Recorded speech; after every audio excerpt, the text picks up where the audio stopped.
Bonjour, ici Jean-François Denis pour Théovox Actualité. Aujourd'hui, mercredi 19 juin, nous sommes en direct de la ville de Longueuil dans un quartier résidentiel qui abrite une école, qui abrite une piscine municipale et un terrain de tennis. Non seulement ça, depuis quelques semaines, ce quartier résidentiel abrite également un camp de fortune habité par des itinérants qui proviennent de la ville de Montréal et de la ville de Longueuil et des environs.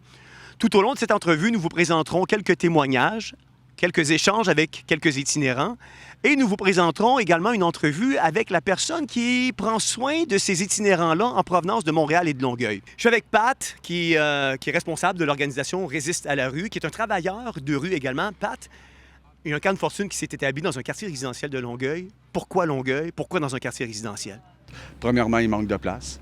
Puis souvent, ils se font bannir de la place pour mille et une raisons. Je la comprends, la petite madame qui s'en va porter ses enfants à l'école, qui s'en va travailler au cabinet d'avocat après, d'être intimidée. Mais c'est une réalité qui fait partie de la réalité pareille. Mais on est ici parce que, justement, à l'église, là, pour des personnes, ils donnent des repas. Fait que on peut pas trouver ça nulle part ailleurs. Fait que j'ai pas d'argent, je suis dans la rue, je suis dans la misère. Souvent, avec les itinérants, vient un lot de piqueries, de drogue, de consommation. Est-ce que vous vivez ça ici quand même? Il y en a. Le premier puis le deux, là, c'est rock'n'roll. Là.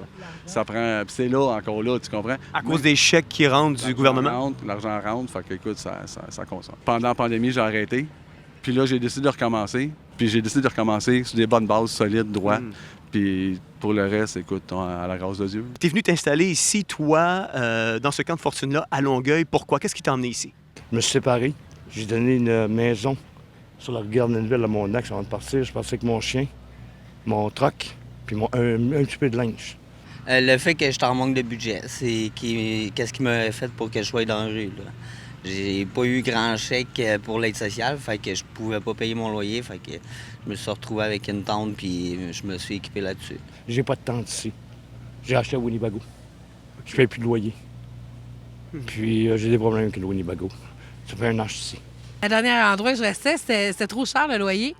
Puis j'étais tannée, puis que je suis partie dans la rue, c'est ça, là. Je suis un peu triste pour eux, mais c'est pas vraiment approprié. Laisser les gens se coucher là comme ça, c'est pas présentable aussi. Avec l'inflation, avec la pénurie de main-d'œuvre, la pénurie de logement, la pénurie de travail, il n'y a personne qui est à l'abri de se retrouver un jour dans la rue. Personne n'est à l'abri. Peu importe le nombre de zéros que tu as en avant de la virgule dans ton compte de banque, on est tous à un événement près de finir dans la rue.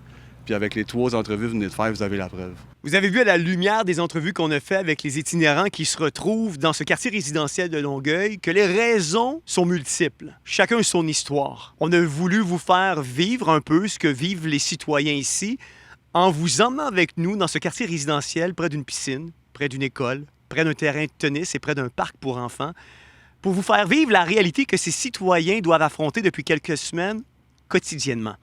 C'est Jean-François Denis en direct de Longueuil qui vous dit à la prochaine.